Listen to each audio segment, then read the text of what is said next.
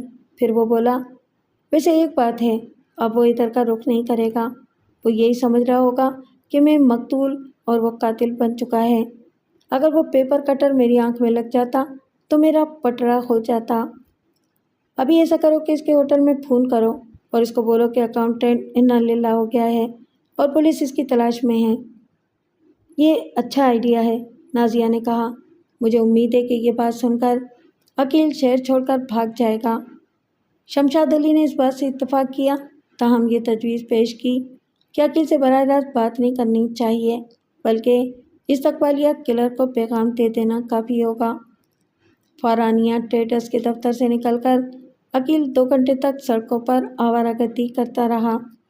دوپہر کے کھانے کے بعد وہ ہوٹل میں داخل ہوا تو ایک استقبالیہ کلر تیزی سے اس کے قریب آیا اور اسے بازو سے پکڑ کر ایک طرف لے گیا۔ عقیل صاحب، میں آپ سے ایک ضروری بات کرنا چاہتا ہوں، اس نے کہا۔ تھوڑی دیر پہلے ایک پولیس آفیسر نے آپ کے بارے میں فون کیا تھا۔ پولیس آفیسر نے فون کیا تھا؟ عقیل نے گھبرا کر کہا۔ کیا کہہ رہا تھا؟ صبح آپ کی کسی شخص سے لڑائی ہوئی تھی۔ ہاں ہوئی تو تھی، اس شخص کا انتقال ہو گیا ہے اور آپ پر قتل کا مقدمہ بن گیا ہے۔ آپ فوراً ہوٹل چھوڑ دیں، پولیس تھوڑی دیر میں یہاں چھاپہ مارنے والی ہے۔ آپ نے کسی سے اس بات کا ذکر تو نہیں کیا؟ نہیں، ابھی تک کسی سے ذکر نہیں کیا ہے۔ عقیل نے اس کا شکریہ ادا کیا اور ہوٹل کا حساب چکا کر چیک آؤٹ کر گیا۔ وہ تقریباً کنگال ہو چکا تھا، اس کے پاس فقط 500-600 روپے باقی بچے تھے۔ اس نے رکشہ پکڑی اور سیدھا ضیاء الحق کالونی پہنچ گیا۔ نسرین نے اس کا حلیہ دیکھ کر حیرت سے آنکھیں جھپکائیں، لیکن عقیل اس کی حیرت کو نظر انداز کرتا ہوا جلدی سے اندر گھس گیا اور سوٹ کیس ایک کونے میں رکھ کر صوفے پر ڈھیر ہو گیا۔ کیا بات ہے، آپ بہت پریشان نظر آ رہے ہیں، نسرین نے پوچھا۔ آپ کے چہرے پر تو ہوائیاں اڑ رہی ہیں۔ کوئی خاص بات نہیں ہے، عقیل نارمل نظر آنے کی کوشش کرتے ہوئے بولا۔ میں تمہارے غلام نبی کے اصرار پر ادھر ہی آ گیا ہوں۔ غلام نبی کہاں ہیں؟ آپ کچھ چھپا رہے ہیں؟ دراصل جس شخص سے میں نے پارٹنرشپ کی تھی، اس کی نیت خراب ہو گئی، وہ پوری رقم دبا کر بیٹھ گیا ہے۔ خیر، میں اسے اتنی آسانی سے تو نہیں چھوڑوں گا۔ اوہ، یہ تو بہت برا ہوا۔ کیا اس نے منافع کے ساتھ اصل رقم بھی دبا لی ہے؟ ہاں، عقیل نے نسرین کی ہمدردی حاصل کرنے کے لیے کہا۔ وہ پوری رقم کا چیک وصول کر کے غائب ہو گیا ہے۔ میں بالکل کنگال ہو گیا ہوں، میرے پاس صرف چند سو روپے بچے ہیں، لیکن میں اس بدماش کا قبر تک پیچھا نہیں چھوڑوں گا۔